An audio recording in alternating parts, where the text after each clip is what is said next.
Hello and welcome to an overview of equivalence and bias, or in normal language, when and how can we trust data that we see. When talking about cross-cultural data, it's probably important to think about how other people use data that comes from psychologists. Here's a very famous or infamous example by James Watson. He is one of the Nobel Prize winners, one of the two Nobel Prize winners for the discovery of the DNA helix. So he has a lot of prestige and status in the scientific community.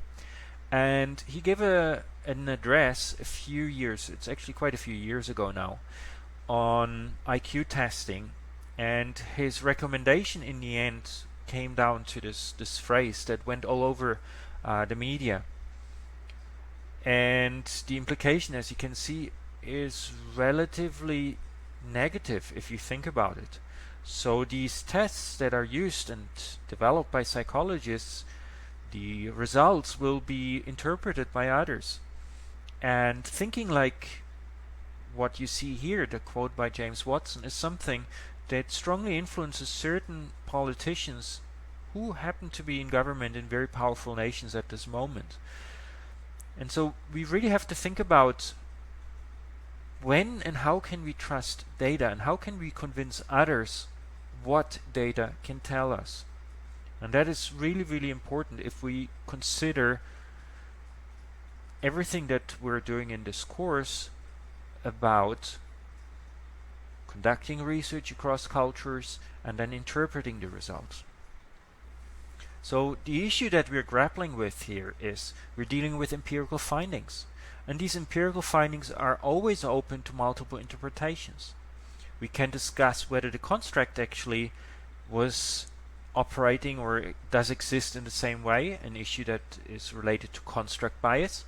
We can think about whether the tests were administered in the appropriate way, which is related to what is called method bias, and whether the actual items are well designed for the specific purposes of the comparison.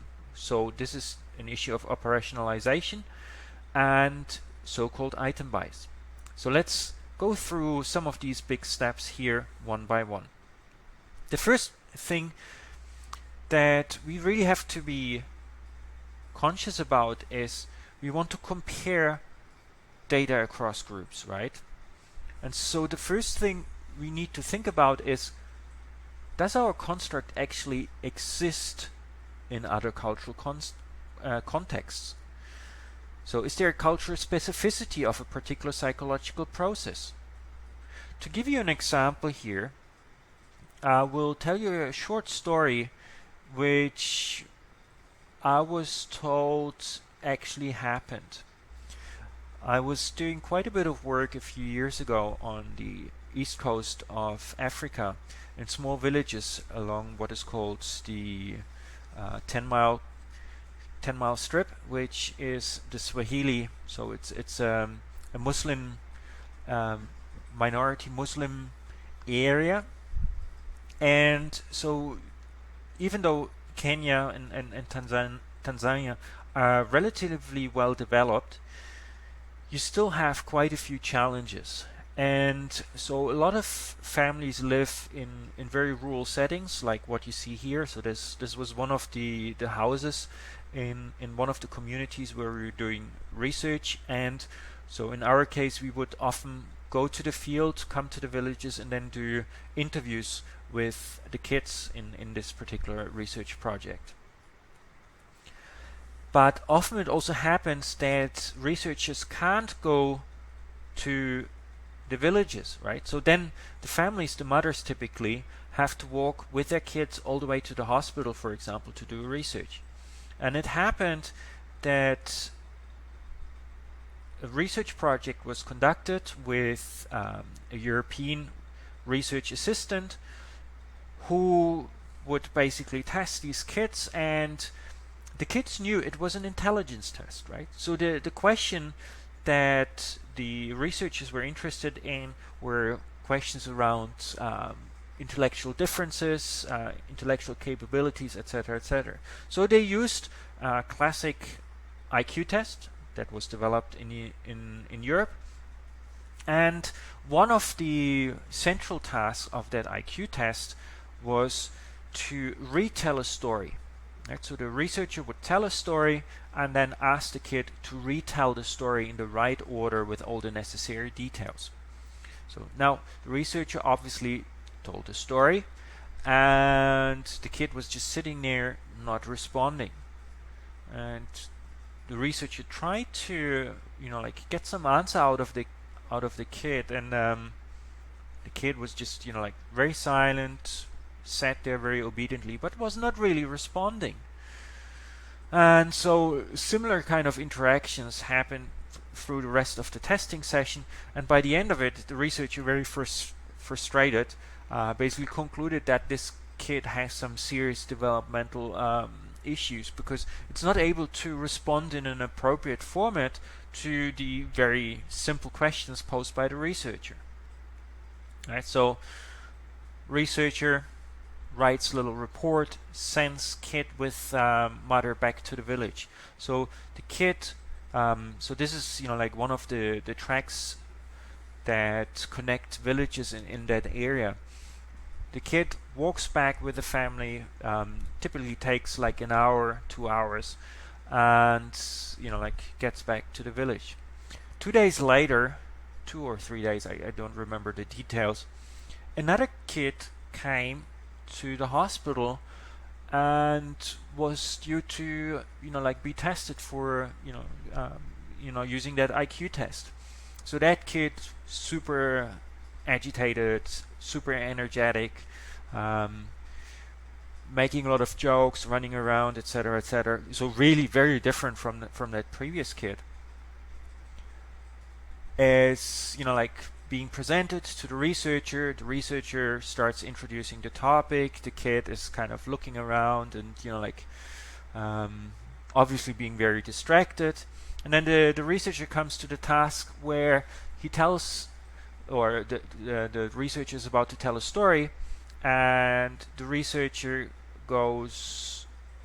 can't even start to, like starts to tell the story, but can't even finish, and the kid already goes like, oh no, yeah, I know this story, and starts telling the complete story with all the necessary details that you would need, and the researcher is just astonished. What happened here? So the other kid remembered all the details, went with the mother back to the village, then played with the other kids, told the other kids this particular story, and all the other kids also heard the story and remembered it now. And what was the major difference here? The kid was told it was an intelligence test. And within this particular community, intelligence is linked to what is called social intelligence. So as a child in a very traditional hierarchical context, something that I also experienced when I was working there. For example, when we would eat, it was typically all the men would eat first, and so we would be served first. I was very uncomfortable with it. I tried to protest, but it was just a traditional way of life in these communities. So men would be served first, and then women, and then in the end children. Right? So kids would always get all the leftovers from everyone else, and so kids really have to be obedient and pay attention and not talk back. So the first kid really interpreted this as a challenge test, right? So this strange foreign researcher will try and tease me and try and test me whether I will be able to resist and not, talk back. Right? And the kid was very proud of him or herself because she resisted, right? So this researcher, with an obvious intelligence test, tried to get me to talk, and I resisted. Hooray! Excellent. The other kid, on the other hand, was this little rascal, like always making a lot of nuisance all over the village, and wasn't really caring so much about whether it would be seen as like smart or not smart or not, right? So it had no problem, this little kid had no problem speaking up and then immediately completing the story, right? So it was the expectation of what the test was all about that now completely changed the behavior during the task. Right. So this is what I mean by construct bias. If we think about construct bias, are there incomplete overlap of definitions of the construct across cultures? Are there different parts of the test that may not belong to the specific repertoire of the cultural group? Are the behaviors that are being included in a test relevant or not? And does the test actually capture everything that is relevant about a domain? Right? So to just come back to this here, definitions not being overlapping. So intelligence is often defined quite differently in other contexts, often referring to social elements, to social intelligence. A second one is, like the content of tests. So, for example, asking about socially appropriate behavior would not be seen as something that belongs to the concept of intelligence in Western societies, but it is a key dimension in many non-traditional societies. It also is about, what forms part of intelligence, right? So in a Western concept of intelligence, we typically focus on the cognitive, so the intellectual part. Whereas in many other traditional societies, intelligence is much broader. It encompasses a lot of social domains, which for us are a separate type of intelligence, social intelligence, for example. And we may also not cover important concepts. One of the astonishing things for me really is when you work in communities that are deeply embedded in native forests, for example. A classic example, if you read, for example, anthropological literature, is the Yanomami, these hunter-gatherer groups in the Amazon. They have an amazing spatial ability. So in a way, you could drop them somewhere in the middle of the jungle, and they would find their way back, because they have very, very good spatial orientation skills, which are key for survival in these areas, right?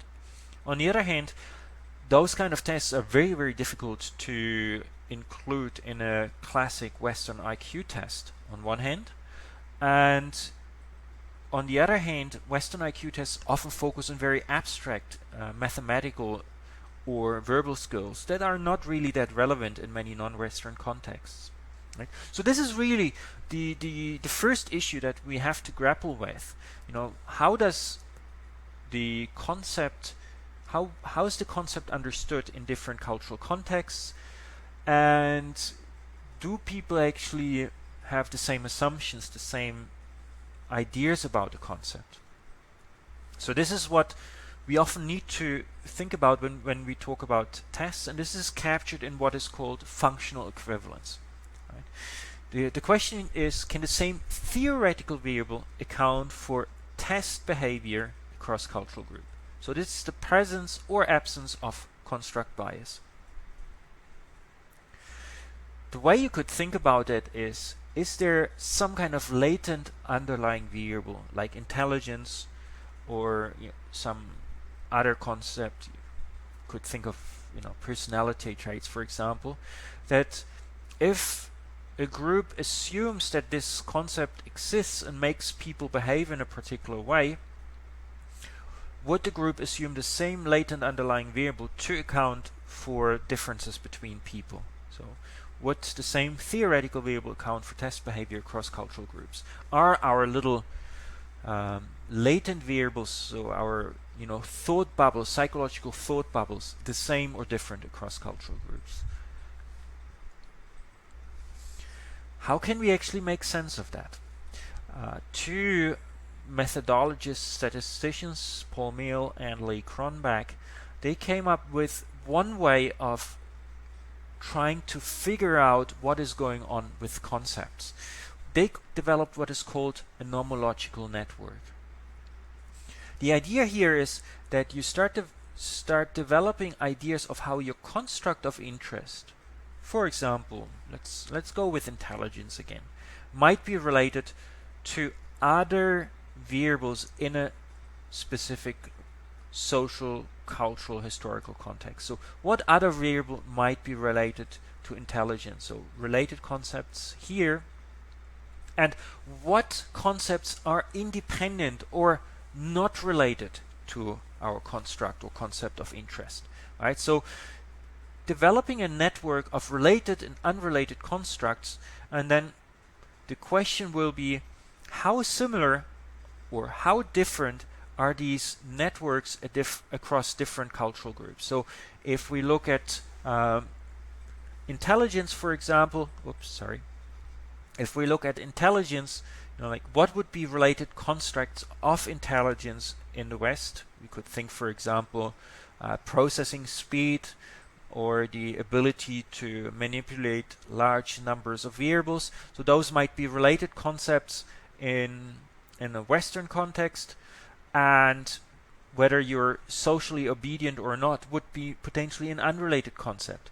Whereas in some or quite a few non-Western contexts, this idea of social obedience, following social norms, might actually be very closely related or part of the construct of interest, and therefore this might be a major difference between our nomological networks. A closely related idea here is the idea of convergent versus discriminant validity. This idea was first developed formally by Donald Campbell and Donald Fiske. Both of them actually did very extensive cross-cultural research in the 60s.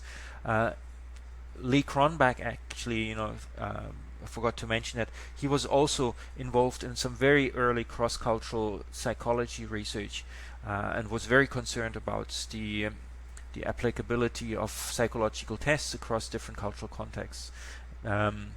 You probably have used the name Cronbach a lot of times in your undergrad research already.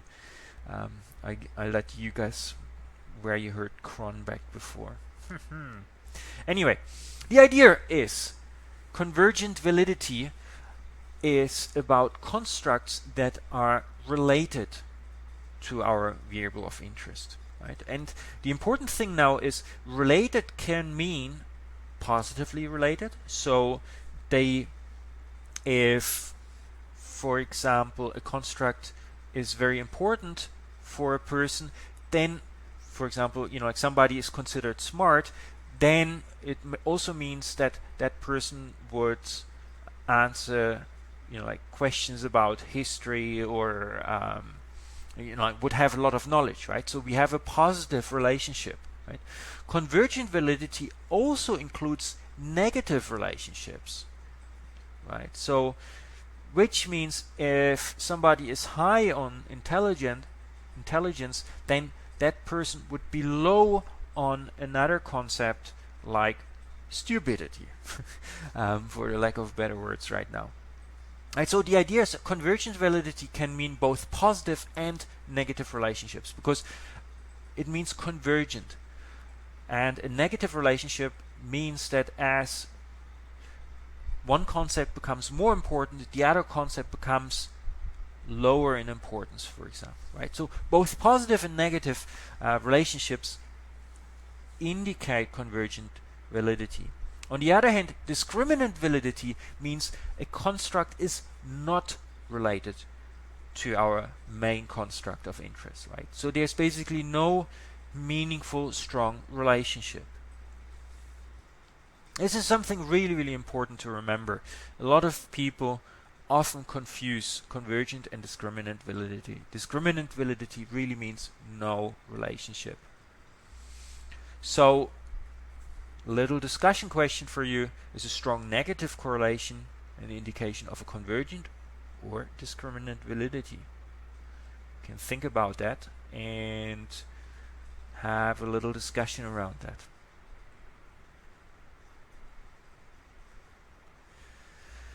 Another discussion question is, for nomological network analysis, does it actually matter whether correlations are large or small?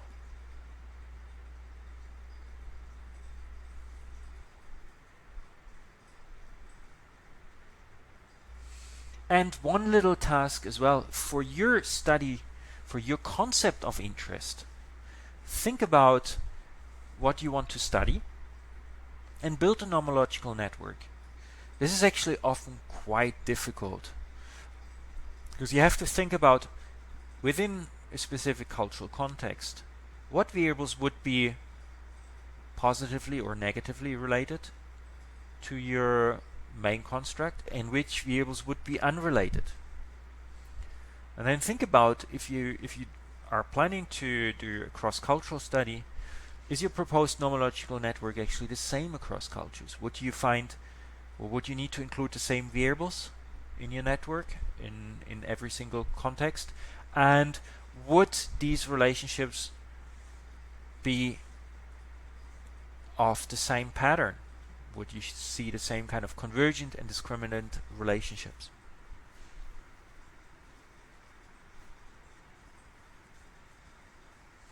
So now, the next question in our series of steps is, how can we identify whether a variable or construct of interest actually shows construct equivalence? What kind of tools are available for us to do this? And here we come back to the classic anthropological ethnographic Emic research toolkit. We can do qualitative analyses. We can do anthropological, ethnographic, and in-depth cultural studies. Right? So using all the tools that ethnographers, anthropologists have used. And we can also use nomological networks. So thinking about the constructs that are conceptually related and unrelated to our core instrument or core variable, and try and come up with a network model for that. If we have done that, then we are already on our way to the next level of invariance and trying to rule out the next set of biases. Because we have to think about, how can we actually measure our construct? So this is what is often called structural equivalence. So our concept exists. How do we actually measure that in the different contexts? And here we have to think about relevant and representative indicators of our construct in each of the cultural groups that we want to include in our studies. So you have to think about, in specific environments, what items would be good to capture what we're interested in. If I was interested in, for example, extraversion, I do a lot of work on personality dynamics, and we often try and figure out how extrovert, or like how socially dynamic people are in social settings. And so here's a picture of a Maasai group, walking around in their natural environment. As you can see, the natural environment, this is one of the main highways in one of the Maasai areas. You can see the economic development is quite different from a lot of environments that we are familiar with, right? And the items that we often use for capturing extraversion, for example, reflect activities that may not be available to participants in this particular context. So there are often questions about, I enjoy going to parties, or I enjoy being the center of attention in a rave, in a party, in a bar, right? So if you don't have experience and access to those situations, obviously these questions don't make sense. So it's not a relevant item to capture my core variable of interest in this setting, right? So what we really need to work on in this step is, we have to think about, in each of the cultures, if we want to measure a specific construct, what would be good indicators that would reflect that construct. Yeah, so what would be good behavioral indicators, good items, good questions that we could ask in order to help us understand where a person stands in relation to this construct in culture A and in culture B. And one of the big questions is what is called domain underrepresentation. What do we mean by that? We mean by that in some contexts the construct might be larger or might be more encompassing in one culture compared to another. The classic example is filial piety. So this is how much devotion or respect you pay to your parents. It's supposed to be a very highly characteristic cultural feature of a lot of Asian societies. And a number of researchers started thinking or critically thinking about it. Is that actually the case? In that, like people in Western societies do not show filial piety, because an important concept of filial piety is that you love your parents, that you respect them, that you care for them, right? So there's a strong emotional component. And then it turned out what was really different is that in a lot of more traditional Asian societies, you had an additional component of filial piety that was absent in Western context. People everywhere typically love their parents. But what was really different in quite a number of Asian societies was that children were expected to take care of parents when they're elderly, right? So economically taking care of them, right? Supporting them with money, etc., etc., taking care of them at home. Yeah? So your parents can't they're not independent anymore, they need care. So what you do in these contexts, typically you were expected to take your parents back into your household, or the parents never left, and then you physically, you psychologically, take care of them, you feed them, you wash them, etc., etc. In Western context, typically a lot of people ship their parents off to rest homes, right? And then hospices, and somebody else is going to take care of them. So that was a major distinction that points to domain underrepresentation of the concept in Eastern Asian contexts compared to Western contexts typically. And so how can we find out whether our instruments work? So the first thing is talk to people that know the culture and that know the concept, right? So talk to experts to help you identify indicators that may not work well. Do ethnographic field work. As part of that, test out your instruments. See what works, what doesn't work. And use think aloud protocols. Think aloud protocols are a very useful tool. What it basically requires is you give your instrument to potential participants that you might want to include in the future, and you ask them to go through your instrument and just verbalize all the thoughts that come to mind as they go through it. And it's really, really rich source of insights. It's amazing what you can get out from these, or using these kind of methods, about how people actually interpret questions, interpret psychological tests. Right? So it's a very useful tool to make sure that your items are actually representative and relevant of what you want to study in a specific context. So now let's move to one big issue, which is, or like what we already talked about, is really an issue of method bias, right? So because it has to do with the administration of the test, how the test is actually developed, so the instrument itself and the testing procedure, but also the sample, right? So what I started talking about when I talked about structural equivalence just now, that leads into what is called method bias. So we already talked about administration issues, right? So how do you actually administer the test? So where quite often we might have very implicit cultural connotations that may change the way people interact with testing procedures. So the example that I gave just before. We have to think about how familiar are participants with particular research methods. So for example, I used to do a lot of work around religious ceremonies. I was interested in how participating in religious ceremonies influences social cohesion and social values, cultural values of participants.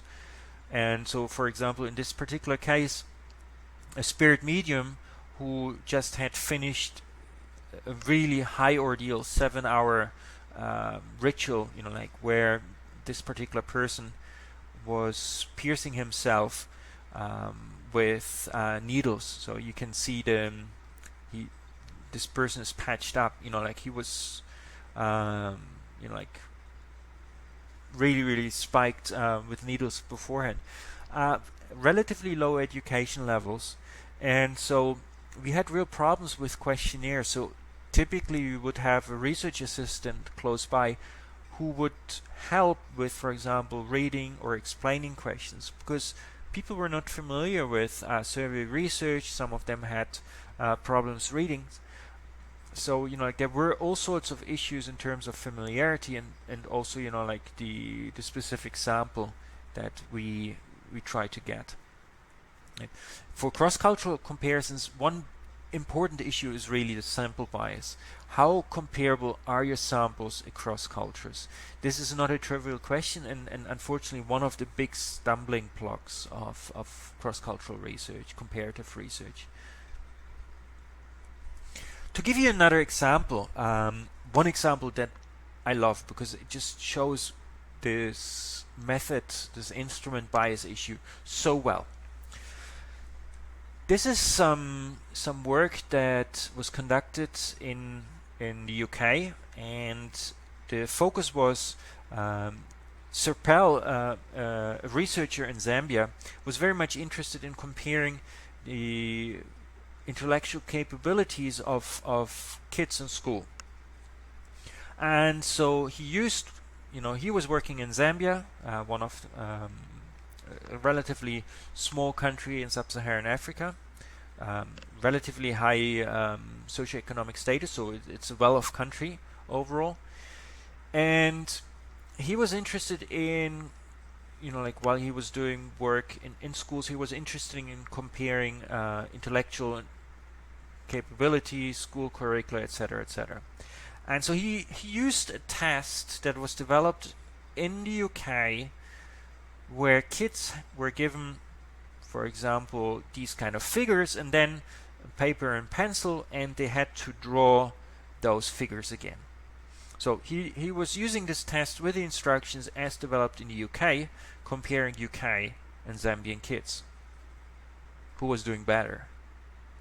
You probably guessed it, right? So UK kids with the instructions, being really familiar with paper, pencil, and tools, they were doing much better compared to the Zambian kids. So the conclusion would have been Zambian kids have some developmental challenges, right? But then Serpell was thinking, hold on, these kids in their spare time, what they do is they spend all their time with these little wires and they create wire figures, right? So what would happen if I translate the test into a test where kids have to manipulate wires and then recreate these figures using wire? So this is something that the Zambian kids obviously were very familiar with. So test familiarity was really high. And so the question now was, how would UK kids do? And as you can imagine, UK kids did not do well. All of a sudden, the Zambian kids were showing much higher performance. But now, the really cool part of this study, I think, was that Serpell then asked, what would happen if I use a test format that is unfamiliar to both groups, right? And so he thought about, what about some kind of clay or clay manipulation?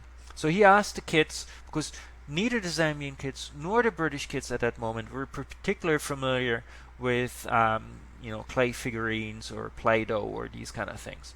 And so he gave them Play-Doh and asked them, can you create these little figurines here? And now both groups did comparatively poorly on these tests, right? So this is really, for me, a beautiful example of test familiarity, how test familiarity influences results. So this is a classic example of method bias.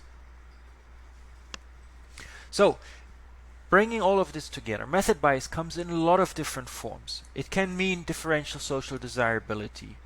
It can mean differential response styles. So, like in some groups, people might be more likely to go to extremes or might be shyer in using the full scale. It might mean differential stimulus familiarity, what I just talked about. It might mean lack of comparability of samples, so differences in educational background, age, gender composition. It might mean differences in how the test situation is set up. Do you test people in a group setting with a lot of noise around, or alone? I hope you didn't hear, like my neighbor just, like trying to hammer in a wall. It might mean differential familiarity with response procedures. It might mean test or interview effects. The example that I gave earlier with that kid in Africa answering an IQ test. It may also mean, communication problems between the respondent, so who's taking the test, and the interviewer. So there's a multitude of potential problems that we have to go through and that we have to try and identify as we go along, right? So here is another little summary. Social desirability, for example, recapping that, is it desirable to appear smart or not? In New Zealand, the tall poppy syndrome is really important to consider when testing kids in particular about intellectual abilities. Whereas in a lot of other contexts, it might be trying to impress others, right? So kids actually try and go out to really impress a tester about how good they are doing. Response styles, I already mentioned that, agreeing, disagreeing with all items, modesty norms. We talked about stimulus familiarity, the sample background. So, samples typically vary on a number of different dimensions. So can we compare primary school kids, for example, in Sambweni, which is one of the villages where I was doing work, with kids in another context like Porirua or in Limerick? Right, so there are so many different dimensions that samples vary on. So how similar or different are these samples, and how meaningful is it to make comparisons between specific groups of people? Test administration, issues like temperature, noise, etc., etc. Familiarity with response procedures, interview effects like Pygmalion effect, in-group, out-group effects, like you may not want to divulge or, reveal some information to outsiders, and communication problems, obviously. Right. So as you can see, there are lots of different challenges. But, one of the issues here is if we can get through all these kind of issues, right? So we think about construct bias and functional equivalence. We work on our instrument, our items. We try and get representative and relevant items, representative and relevant items for each of the groups. We try and apply the same kind of testing conditions, comparable testing conditions in all the different groups. Can we already compare scores or not? And unfortunately the answer is no, because we still have not ruled out what is called item bias. So problems with specific items that threaten the validity of comparisons. Right? So the main difference here is instrument bias typically means there are problems with all the items, with the format of the items, with the instrument itself. Item bias itself now focuses on specific items and item content, right? So that's one of the major differences between, you know, bias at the instrument level versus bias at the item level. And here we run into problems like translation, you know, translation problems, right? So how do you translate items? I will give you a very funny example in a few minutes. Quite often it's important that you go through the translation process, and we will talk about that in more detail shortly, to make sure that your items capture the same information and ask for the same information in each of the contexts.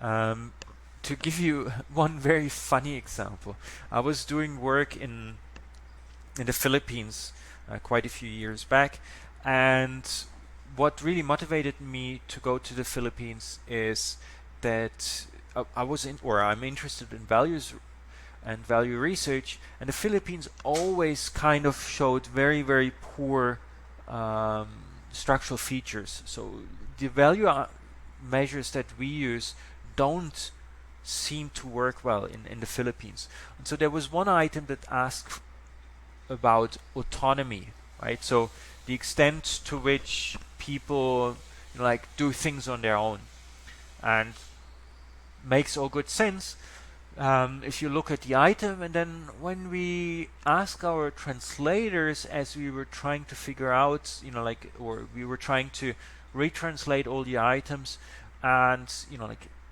I showed this item and everyone started giggling and laughing, and I was like, what's happening? You know, like, and you know, like, some of the girls started blushing, and I was like, what is happening? And then, you know, like, after, you know, like, quite a bit of teasing and back and forth, and everyone was just giggling, and it was a very funny situation. One of them goes like, you know what it means? And I was like, no, I don't know what it means. You know, that's why I'm asking.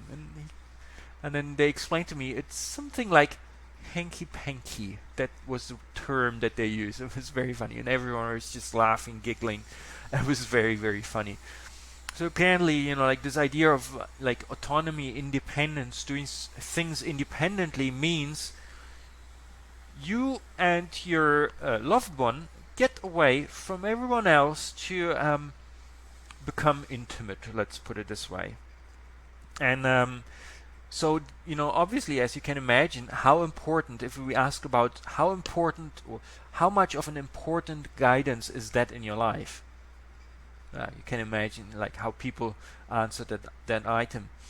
And that's a common problem with a lot of tests, that sometimes during that translation you might add in some concepts, some ideas, some content that has nothing to do with what you're actually interested in. So we might have strange items. So this is, you know, like, in addition to all the translation problems. So if we think about, for example, one of the classic items, you know, like, for obsessive compulsive behavior, I do avoid stepping on cracks in the sidewalk, right? So I do not want to step on this little crack here. And then in a lot of urban, especially Asian environments, females endorse this item with a much higher frequency than you would expect. And, you know, like, that was really, really strange initially, till somebody put two and two together and thought about, okay, in a lot of Asian contexts, professional females are, you know, like, females working, women working in offices, in professional environments, are expected to wear high heels. So the last thing you want to do with high heels is stepping on a crack like this and break your high heels off, right? So it's a very functional behavior and has nothing to do with obsessive compulsive disorder behaviors, right? A second one that is quite funny actually if you think about it. You know, like a lot of depression inventories ask about feeling blue as a symptom or an indicator of feeling depressed, right? If you now translate that into German, that doesn't make sense. Feeling blue means being drunk, right? Well, you could now make an argument, okay, people who are depressed are, more likely to drink.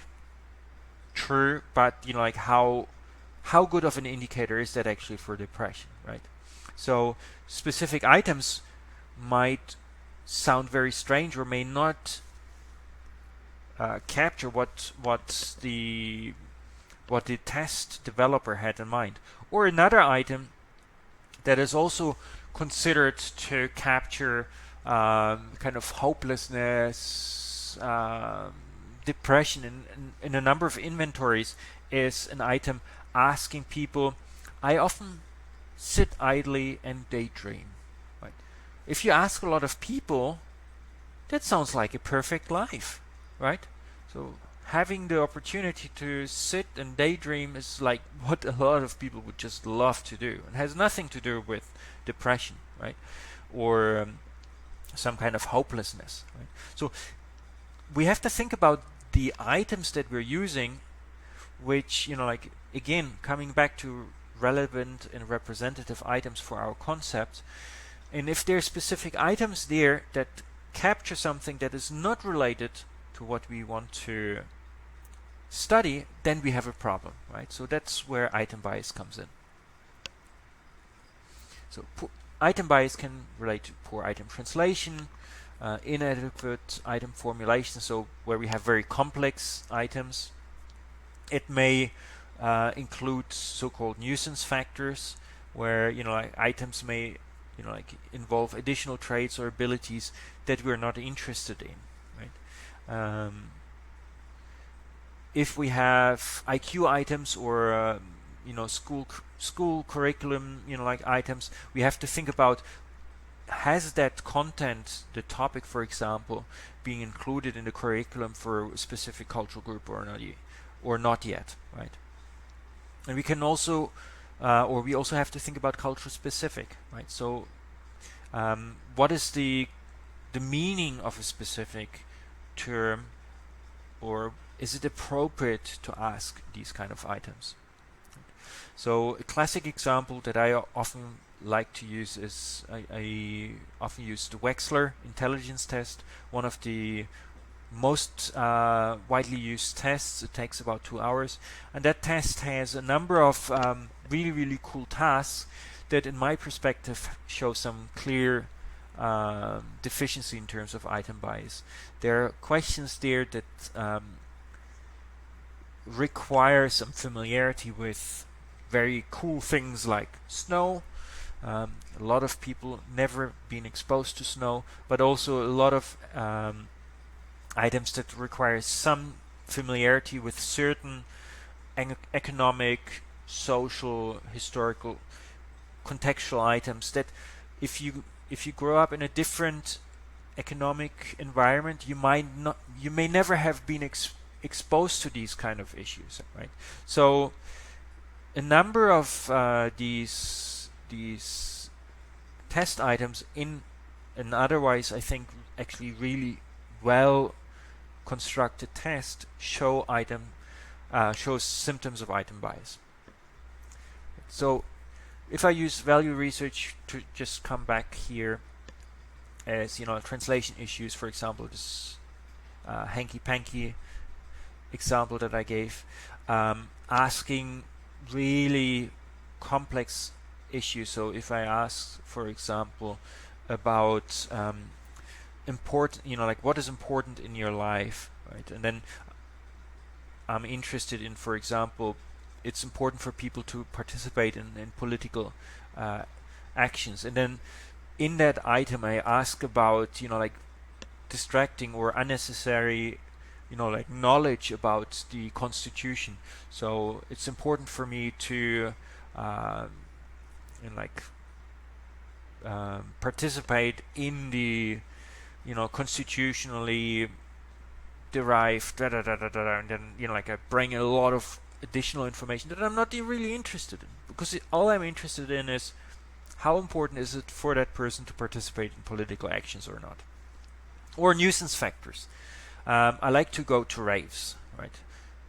I don't know if you guys still know what a rave is, but like asking about very specific social, cultural, historically shaped items is a problem. Item content itself, sensitive topics in a lot of contexts. For example, in Thailand, as I said, I was doing quite a bit of work in Thailand. You can't ask about the royal family. You can go to jail if you ask about the royal family, right? So it's something that is off limits, right? So you can't ask about it. You can't have references to anything royal or to the royal family in any of your questions. And sometimes that can be very kind of innocent mistakes, which then can be misinterpreted. Sexuality, gender relations, often very hot taboo topic. So you have to think about what is appropriate to ask. And moving to the last one, cultural specifics. Feeling blue, pink clouds, sidewalk cracks. Like there are a lot of cultural specifics that can create problems. So the question really becomes from a technical side is, can we compare score patterns across groups, right? And this is what often is called a no non-uniform item bias. What do I mean? Let's go through an example to work this out, right? So you remember this little slide here? So we have our construct and we have indicators. And what's the main difference between the previous version of this and this one here right now? Can you spot the difference? Exactly. Now, once we start looking at metric equivalence, we assume that our construct is actually the causal reason for people answering yes or no to specific indicators. And what we are now interested in with metric equivalence is how strong is that connection between the indicator and the construct, right? So that's why we have this kind of arrow here, and we now want to know how well this relationship in group A represents that relationship in group B, right? So we are really interested in factor loadings, right? So if we think about factor analysis in factor loadings, if we use some other techniques like multidimensional scaling, we would be interested in item position, or depending on the framework that you're using. But really what we are conceptually interested in is the relationship between each of the indicators and latent variable, and whether that relationship is similar or not across cultures. So let's break this down. If we assume a latent variable, right? So down here we have people that are relatively low on our latent variable, and up here we have people that are relatively high on our latent variable. So we assume that we can order all individuals along this latent variable. And for example, we could use sensation seeking. So we have people who do not like to do outrageous things, and they're really cautious in their daily activities. And we have people that are very outgoing, very prone to do things to stimulate their senses. So now we can measure sensation seeking in a number of different ways, and so we can now plot the response to any single item against the overall score for sensation seeking, right? And so in culture A, we may have this relationship where people who are relatively low on sensation seeking have a score that is relatively low on this specific item, and then as the latent variable increases, the probability to answer this item also increases, right? So we have a monotonic increasing relationship, right? Great stuff. So, but now in another context, we might see that as people increase in their score on the latent variable, they do not actually change their relative response to this item, right? So we do not have an increase on this variable here, right? So, and this is the problem here. So if we use, for example, I like bungee jumping, right, independent of the whole, like reason of where bungee jumping originally developed. I don't know if you're familiar with this, and it used to be a ritualistic rite that marked the transition from adolescence to adulthood. So young individuals would typically, in some parts of the South Pacific, they would build a tower, then like put a cord around somebody's body, and then they have to jump off that tower to show that they're ready to be an adult. Quite different. As you know, the ingenious New Zealand population turned that into a major tourist attraction. And so now it's a really good indicator for sensation seeking if you're familiar with it and if you have access to this kind of entertainment. Whereas in a lot of other contexts, people may not even know what bungee jumping is. Hence, there's no relationship between the response to this item in relation to the latent underlying variable. So this is item bias, and it's non-uniform item bias because there's a non-uniform difference as we go along the latent variable and the relationship to the observed indicator. Right. So the change in our observed indicator, so the slope here is large in one group and is basically minimal in the other group, right? So in this case, we would say that our observed indicator is not comparable or does not capture the latent variable in the same way, right? So this is what we're after. So now, what could happen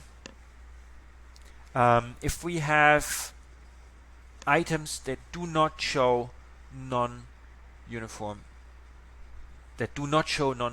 item bias? So we have metric equivalence. Could we compare our scores across cultures, right? So if all our items, for example, here we have the ocean Big Five questionnaire, and we have a sample from Brazil and New Zealand, could we now directly compare scores? As you can imagine, not quite yet, because we still haven't worked out whether the scores can be directly compared between cultural groups. And so this is what we often talk about when we talk about uniform item bias, because each item might still capture something that differs between the two groups and therefore makes the scores non-comparable. So this is what I'm after here, right? So we have our latent variable again, and we have our responses to a single variable, and we can perfectly align individuals both in culture A and in culture B along the latent variable. But we can't compare the absolute scores because there's a consistent difference in the response pattern between group A compared to group B. Right? So we have this kind of variability that is in our item and that has nothing to do with the scores on the latent variable. So something else is going on here. So there's a third variable that is captured by that particular item, and this is like a mystery third variable, and this is what is captured, or what is called uniform item bias. Often people would say it can be response styles, but there can be all sorts of other issues again. We can only compare scores if our slopes are nearly overlapping, like we can see here. right? So in that case, we have full score equivalence or scalar equivalence, and that is the only time when we can comfortably and like reasonably compare scores across groups and can rule out most other interpretations, right? Only if we have full score equivalence or scalar equivalence, right? So in this case here, we still have uniform item bias, and it's only when we can compare, when we can rule out differences in this intercept, in this shift, that we can compare data directly across groups, right? So recapping, what are the steps that we have to go through? The first one is functional equivalence. Are our concepts comparable across groups? The second step is structural equivalence. Are our indicators comparable across groups? Do they capture the relevant information that we need to include in our tests in each of the cultural groups? Third one, metric equivalence. Are our factor loadings comparable across groups? And finally, scalar or full score equivalence. Do the item intercepts, are the item intercepts comparable across groups? And the important thing now is that we can use a number of different approaches to capture like all these different questions, and this is really what this class is all about. What kind of approaches, techniques, steps can we take along the research process to make sure that in the end we can compare scores directly across groups?